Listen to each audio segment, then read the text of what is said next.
Hello and welcome to Pro Wrestling 101. I am your host, JP John Poz from the Two-Man Power Trip. With me today is a very special guest. He was the man behind the Attitude Era, the head writer of the WWE, WCW, TNA, etc.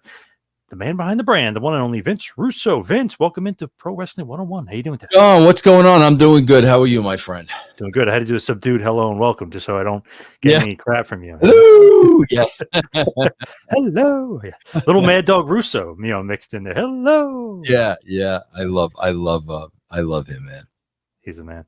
I can't listen anymore to talk radio because Francesa's not on anymore. I'm not happy about it. Yeah, no, that was great, man. Living in New York during that time of their height, Mike and the Mad Dog was phenomenal, man. I loved it. Listen to him every day. The best. Anybody like besides them is just downhill.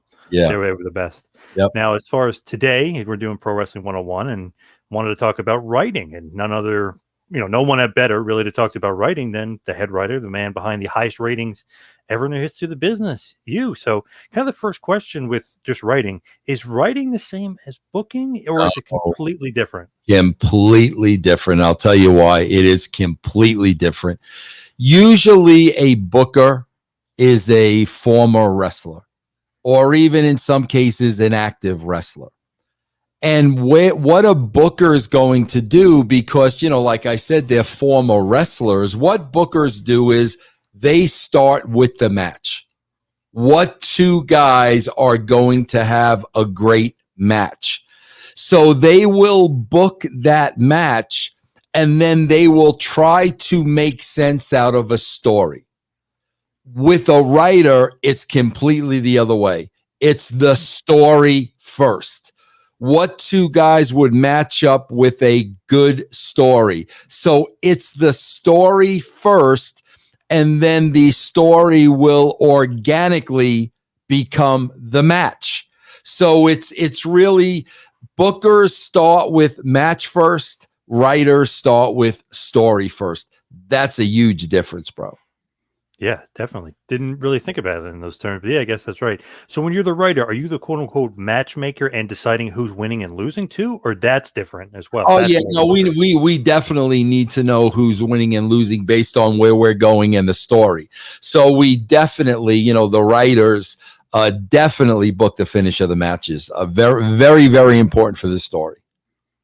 When you're writing, are you deciding, like, let's say, okay, the direction of where you're going, like, Austin needs to lose this month, but he'll, you know what I mean? Are you doing that? Or is that Vince McMahon saying, no, he's going to win all the way through summer? You know what I mean? Like who's making those decisions? That I'm always going to say me and Ed, because we spent a lot of time writing together. That's me and Ed.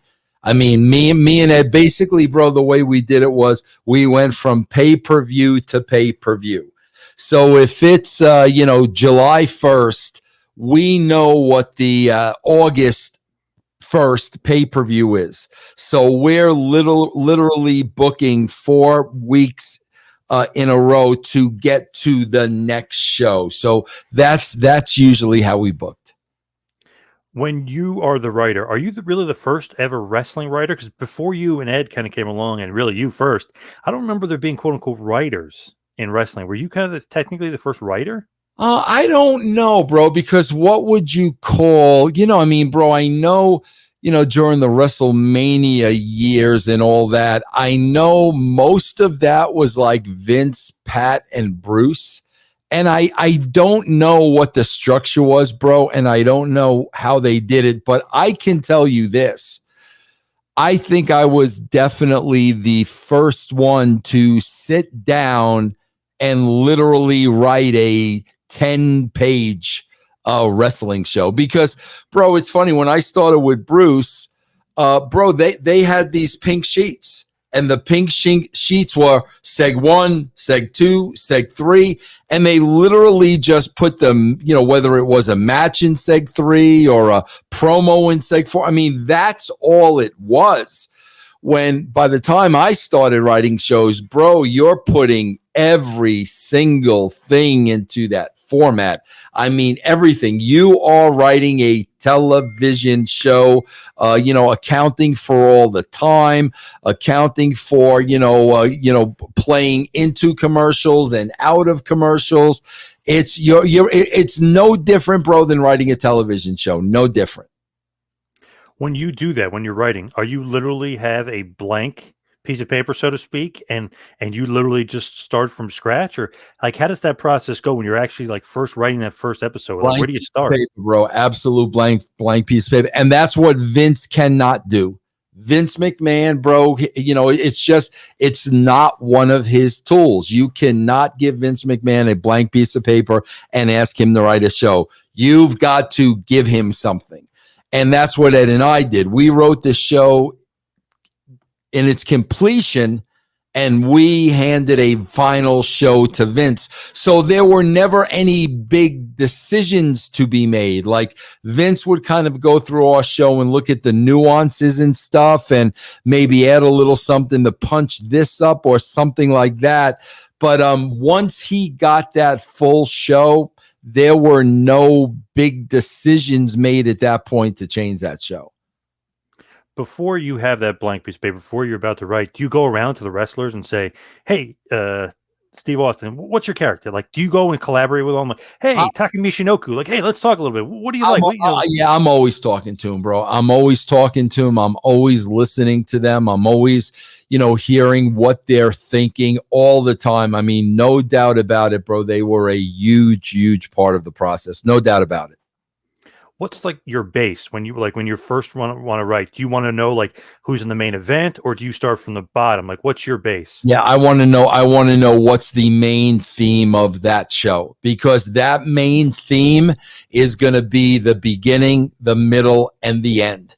And between, we're going to keep weaving that story throughout. So you definitely, bro, are going to start with what the main story is going to be, and that's going to be your main event. And the main event usually starts in seg 1. You usually visit it somewhere around seg 6 in the middle, but throughout the entire show, you're weaving that main event through. Is that what you always say when you say threading a show? They don't know how to thread the show anymore. Is that what that means? Absolutely, 1,000%. Yes. So when you're doing that, is your, like, let's say Steve Austin, for instance, is he like the main focal point? Like, okay, Steve Austin, he's the guy, he's the draw. The champion should always be the main focal point, bro. Whoever the champion is, and that title and that belt, that should always be the main focal point. Always, bro. Always. Now, you always said the title is a prop. Is it a prop? It is a prop. It absolutely. What do you mean by that? Prop.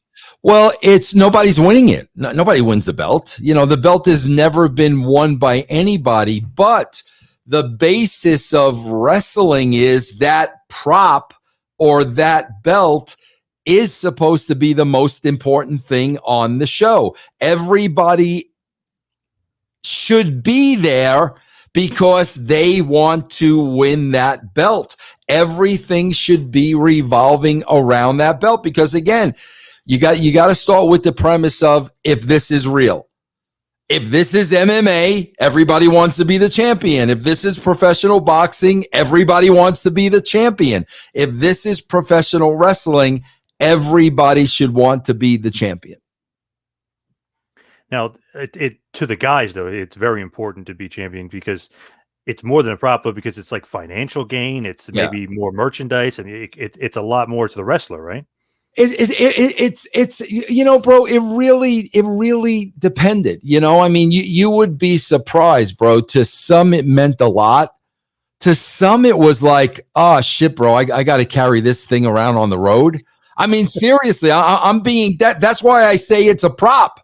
Because there were wrestlers that, like, didn't want to go through the hassle of, going through TSA, and they've got to explain. There were a lot of guys that hated that. But again, like you said, bro, I think you got a couple of people. I think you have the absolute mark in the ring where this is the dream, and they're crying after winning it and all that shit. Then you got your Kevin Nash's, where it's just dollar signs. This gives me power. This puts me in a position of power where I can negotiate more money. And then you have other guys, bro, like that could really just care less either way.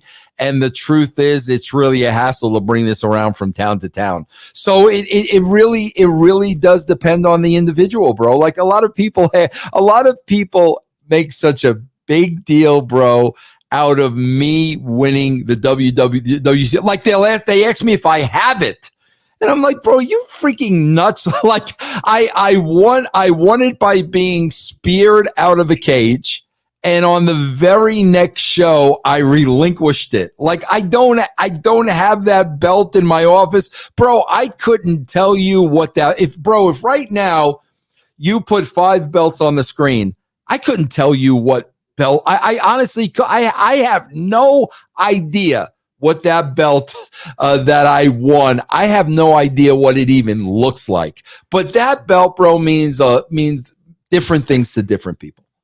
From a writing perspective, why did you win the title? Like writing wise, what was the usefulness of it to do that? It's so easy to say that, John, and I know somebody like you will understand, bro. Me and Ed, he as wrestling fans, this was our number thing. This was our number one thing every time we sat down to write a show.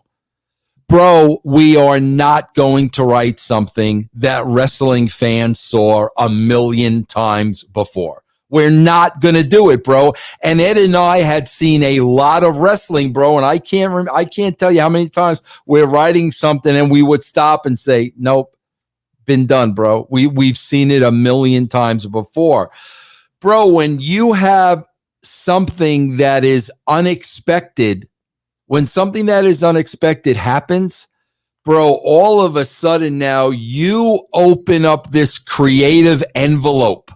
And now you can go down so many roads that have never been traveled before. That's why, bro, Vince Russo wins a heavyweight title. No way, no how should Vince Russo have ever won this. But the fact that he did now, well, now, bro, now you're going to go in unwarranted territory nobody's ever gone before. The same with a David Arquette.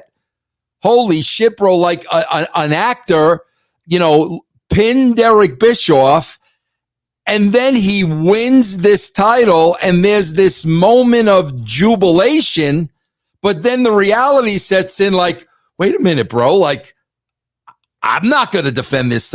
You know what I'm saying, bro? You do things like that because it just opens up creativity and avenues that you would have never went down before. And John, I'm going to compare it to today's wrestling. You put on the show, we've seen it all a million times before. That's what Ed and I were not going to do. When you do that, like let's say you're sitting down, you're writing that show, how does the process go from start to finish? Like you have the plan, like, oh, we're going to do like your favorite word, swerve. We're going to swerve them and I'm going to win. Like, how does the process go of kind of putting that together and then like executing it? As far as the writing standpoint. That's exactly it, bro. Because here's what they don't do anymore, bro. This is exactly what they don't do anymore. When I'm writing these shows, I'm putting myself in the boots of everybody I'm writing for. What would happen if this actually happened? Here's a perfect case in point, John. You watched Raw last week. Mm-hmm. Okay, John, let me give me the names of your 2 best friends. Chris and my brother, Jason. Okay, Chris, Jason, and John go to a bar. Okay, Chris, Jason, and John go to a bar. Somebody starts mouthing off to you. Okay? Bro, you turn around and this guy cracks you across the head with a bottle. Okay? Now, who is it? Jason and Chris, you said? Yep. Okay, now Jason and Chris are right there. Are Jason and Chris running 100 feet away and grabbing and holding on to each other while this guy beats the shit out of you? No, bro, that would never in a million years happen. Would never happen. And that happens today because, bro, in the wrestling bubble, baby faces and heels. The heels have to run. No, bro. These guys, Jinder and Cranky and Shanky, they're supposed to be freaking buddies, bro. That would never happen. Never in a million years. So now you got a casual fan like me watching this saying, bro, come on. Like, it would never happen. So it's the same thing with me. It's like, okay, Vince gets speared through a cage. Now, all of a sudden, the reality is he's got this belt. How does Vince react? What does Vince do? Well, of course, what Vince does is I do a sit-down interview with Mike Tenay, and I say, wearing a neck brace, bro, I've got nothing else to prove. I proved that I could be world champion like this. I pinned Booker in the middle of the ring, 1, 2, 3, blah, blah, blah, blah, blah. There's nothing else for me to prove. Therefore, I'm going to relinquish this title, blah, blah, blah, blah, blah. That's what you do, bro. You do the swerve, and then you stop for a minute and say, okay, bro, if this swerve happened, now what would really happen? If this thing played out, how would this thing play out? That's how you do it.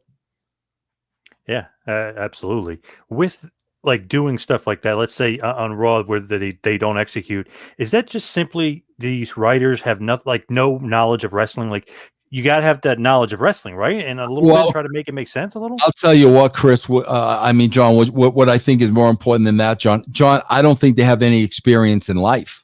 Bro, if I'm a 25-year-old writer, I'm a 25-year-old dude, bro, okay, or a 22-year-old, whatever. That you hire me right out of college. If I got a Randy Orton, how can I write for a guy that has lived, 20 years longer than me, that has been in this business for 20 years, that has a wife and that has a family and that's always on the road and that's always getting hurt? And but how can I do that, bro? People forget, John, the biggest thing I had on my side, John, and this was a part of my success. John, when I was writing the WWE stuff, I was in my 30s, bro. I was in my 30s. I had owned my own businesses. I had worked for CBS. I was married. I had kids. I was a 30-something-year-old man who had experienced life. So when I'm working with a Rock or an Austin or a this or that, I've got the age to know, okay, bro, well, Austin's a little younger than me, but I'm already past where Austin's at. Austin at his age in this situation would probably do this. I had the experience of life. A lot of these people don't have that, bro. Very true. Good point. Not a lot of people think about that. If you go back, let's say Attitude Era, what's like the day in the life of Vince Russo? Let's say you wake up. Are you going to the arena? Like are you're doing it from home when you're writing? Are you doing it from Vince's office? Like, what's a day in the life, let's say Attitude Era, for Vince Russo writing the show? Well, bro, I will say this. You're always thinking about it. You're always constantly thinking about it. You never stop thinking about it, bro. Not for a day, bro. I used to come up with the majority of my stuff, bro, either in the shower or either driving my car by myself. That's where I would come up with the majority of stuff. And bro, it starts the second the show ends. So like, if it's Monday Night Raw or, Monday Night Raw ends, okay? Bro, and I'm telling you, a lot of this does not happen anymore. Monday Night Raw ends. We go home first thing Tuesday morning. We go right to the office. Bro, here's the first thing we do. We watch the show.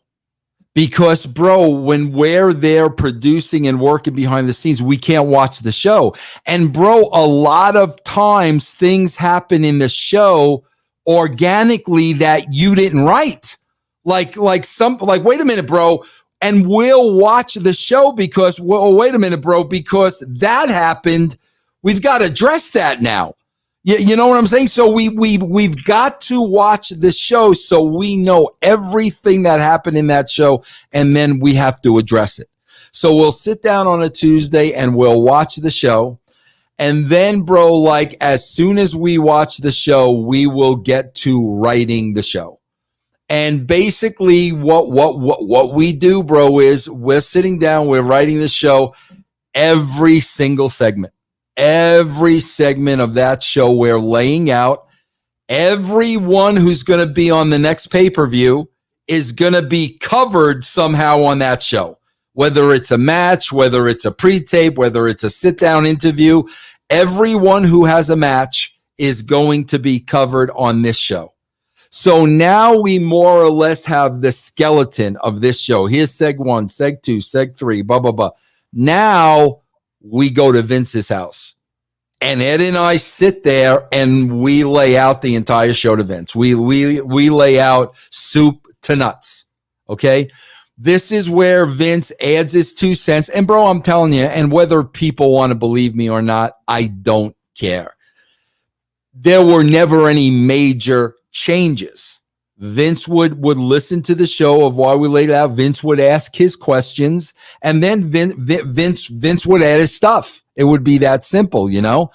Once we got that from Vince, now we go back, and now basically it's me sitting behind the computer with every single detail of that show, from music and entrance to match notes to the times to what we're playing, going into a commercial, getting out of a commercial, how the show ends. I'm literally writing that show, which is, gosh, bro, probably, and you're talking about 10 to 20 pages.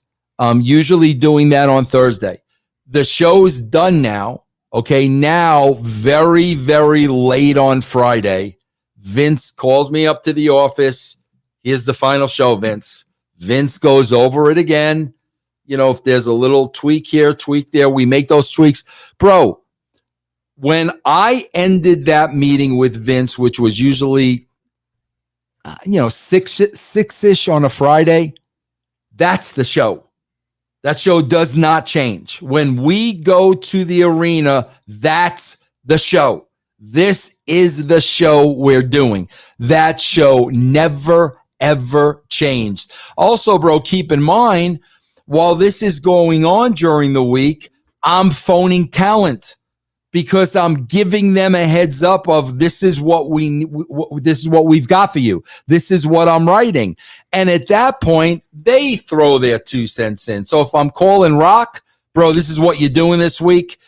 He'll hang up, think about it, call me back. What if we add this? They were always involved during the week. So now when you get to TV, they're not seeing this for the first time. They know what they're doing. We talked about it. We talked about why you're doing it. You added your, comments and your 2 cents. We've already done all that before we get there. So then by the time you get there, you give the talent the heads up, you involve them. Bro, it's just a matter of producing the show at that point. But from what I understand today, wow, bro, they are nowhere close to any of that. Vince is changing things the last minute. Things are being written at TV. Bro, it never used to work that way. Never, man. How many copies, let's say, of that script are you printing out, and who gets all those scripts? That's a great question, bro. Probably 25. Writers, agents, director Kevin Dunn. Kevin Dunn would definitely get a show. The producers, if other people were helping me produce pre-tapes, bro, I would, bro, here's what we did too, man. We would break down every talent's involvement in the show and give that to the individual talent. So like D-Lo would have pages of what's D-Lo doing on this show, and Velvet would have pages of what bro, this is how organized, and this is people need to understand this is a big part of the success. There was no chaos. Bro, this is a schedule every single week that we never wavered from. We never changed. This is not absolute chaos. This is like any television show would be handled. I mean, bro, when they're shooting episodes of The Office, they know what they're shooting. Right. You know, they know what Michael Scott is saying. Like, they know what they're doing. That's exactly how this was run at the time. You never wrote out or scripted exactly what they're saying, right? Bullet points for the wrestlers? It would depend on who it was. It really would, bro. Because, bro, there were some guys that wanted me to write it verbatim. And if Jeff Jarrett was one of those guys. Like, Jeff wanted me to write his stuff verbatim. Goldust wanted me to write his stuff verbatim. Bro, I wrote a lot of Sean's stuff verbatim. It really depends on who you're writing for. Bro, one of the things that I learned was, when you got a great technical wrestler, when you've got like a Jarrett, Bret Hart, Shawn Michaels, guys like that would want me to write out their stuff verbatim because all they wanted to think about was the match. Like, right. Their focus was on the match, and like they had to trust in me. Like, I'm going to be thinking about my match, and I'm going to be sit down. It was the match. Vince, just write my verbiage and give it to me of what I have to say. So that's the thing, bro. You got to adjust to the individual. They don't, again, I get the impression that's not what's happening there today. It's a broad, everybody gets the script and they got to read it verbatim. When we were doing it, bro, it really depended on how much does that talent need us. It changed from person to person, bro. With like writing for certain talents and let's say bullet points for others and stuff like that, are you divvying up between you and Ed? Like, okay, Ed, you talk to Rock and Austin, I'll talk to these guys, or are you handling most like, okay, I'm going to talk to everybody? Yeah, no, bro. Me and Ed, like all the pre-tapes, all the in-rings, like we're doing all that stuff. So, me and Ed are definitely divvying that stuff up because it was, like just way, way too much for one person to do. When Vince edits the show and like does the red line or whatever you want to call it, are you saying like, I agree with it, or are you saying like, oh, Vince, or like pushback? Yeah. Like both. Whatever I really thought, bro. Like whatever I really thought. But I will say this, bro, and I've said this a million times, because bro, you hear the thing all the time because everybody hates me, bro. So nobody wants to give me credit. So Vince was this great filter. Bro, John, this was the brilliance of Vince McMahon, and I have no problem saying that this was the genius. Bro, me and Ed had written hundreds of shows, and Ed was much, much smarter than I was. And Ed had written, Honey, I Shrunk the Kids, Weird Science. Ed had written movies. Ed had done this, okay? So, bro, when we wrote the show, our whole goal was Vince ain't going to poke one hole in anything. So, right. Like, we're sitting there, we're knowing what Vince is going to object to, and we're not writing that because we know we know what the guy is going to say. So Ed and I got to the point of, bro, he's not going to find one hole in this, not one thing, right? So then, bro, sure enough, we'd go to his office and he would find those couple of things where if Ed and I had wrote an 8, Vince would call it the nuances.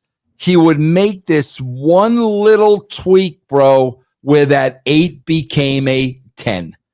And Ed and I were like, oh, bro, like, why didn't we see that? Like, I give Vince all the credit in the world for that, bro, because we used to put our blood, sweats, and tears and say, bro, he ain't going to change nothing. We're not going to give him that. And then we'd sit there and he'd find a couple of things that always made it better. But, bro, there was no filter. Vince never said, okay, we'll do that. We're not doing that. We're not doing that. We're not doing that. Okay, we'll do that. He never did that, bro. We gave him a complete show, again, with the nuances. Bro, Vince had a way. Here's where the nuances came in, bro.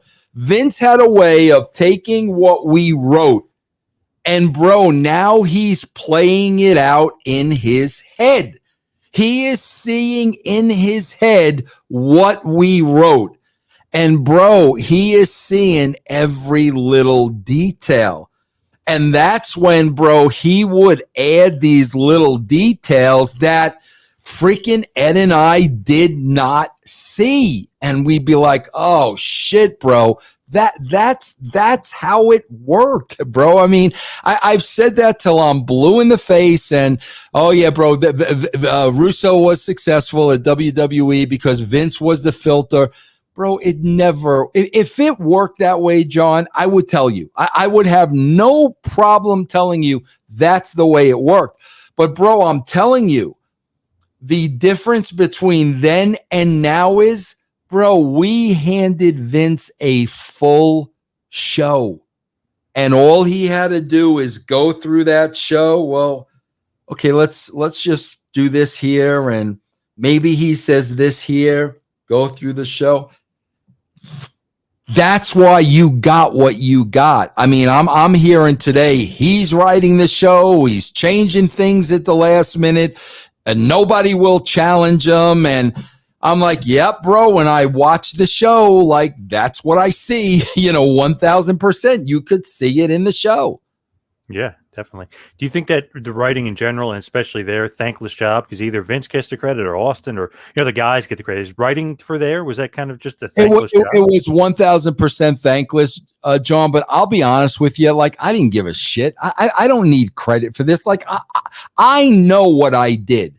So, bro, the problem is like the situation is I don't need the credit. I don't give it, bro. The guys that I worked with, Austin, Mick, Rock, Sean, they know what I did. They know what was mine and they know what Vince did. I don't need the credit. My problem comes with, bro, don't go out of your way to discredit me.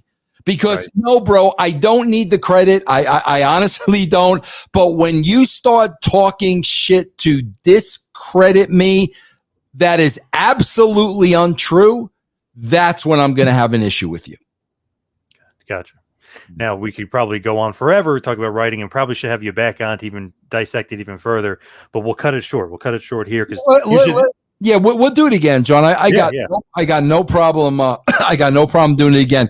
I found out, like, believe it or not, I got to fill in for one of the beautiful people today because Angelina is very, very, very sick. So Velvet wasn't going to do the show. I'm like, because I tell you this all the time, John. I'm like, no, there is no not doing shows. No. We've got it. We've got customers. We got subscribers. You just don't not do a show. Yep, so I said to Velvet, I will sit in with you because we need to deliver a show. But I would definitely, John, I have no problem, man. We'll continue this discussion. We could get more specific, whatever you want to do, because this is the stuff that's interesting to me. I love talking about the process and how it worked. And then, bro, like I could tell you, okay, this was the process at WWE, and this is why it worked. This was the process at WCW, and maybe not so much. Right. This was the process at TNA. Like, bro, every process was different. I could tell you how every one of them worked, and I could tell you where this one fell short and where that one fell short. Right now, we're talking about the WWE. And, bro, I'm telling you, during the Attitude Era, this was a well-oiled machine. This wasn't chaotic. This was very uniformed, very structured, and that had a lot to do with the success of the program. There's no doubt about it. And the proof is in the pudding, as they say. It's right there. As Elliot Often, your boy, would say, the proof is in the pudding. We'll see when they play on Monday. The proof will be in the paper. Yeah. Yes. Yep. Absolutely, man. But let's head to the plugs. You can follow me on Twitter and Instagram at 2Man Power Trip. Check out the website, tmptempire.com. Of course, patreon.com/tmptempire. Vince, what do you got? I got right now russosbrand.com and patreon.com/RussoTWC. And John, you know, bro, we're building up the brand now. It's going to be 30 non-wrestling shows with 6 cool categories. We're building that. We're looking to launch that August 1st. So, guys, I would say right now as we build out the site, if you could just go to our Twitter and follow us at Relm, RELM Network. Follow us on Twitter, and it will bring you every place else. Nice. Of course, Patreon as well. There's some great stuff over there. But Vince, thank you so much for joining us today on Pro Wrestling 101. Really appreciate the time and the insight. We'll have to do it again. Yeah, no, John, I thank you, and I do thank the great, thought out, insightful questions. I mean, like with somebody like you, bro, I could talk to you for hours. Because it's not going to be, okay, the Vince Russo interview, his question number one, like it's always the same. And I feel, bro, when it's always the same, man, you're really missing out on the good stuff. You know, You're really missing out on what made something successful compared to, you know, millions of people no longer watching. Like there is a reason how we went from this point to that point. And it is so interesting to break it down and talk about what can bring it back on track. But when it's the same stupid 10 questions every time, you can never have these conversations. Yep, I got you. But Vince, thank you again. And thank you, everybody out there, for listening. We'll see you right back here next week for a little Pro Wrestling 101. See you next week, folks.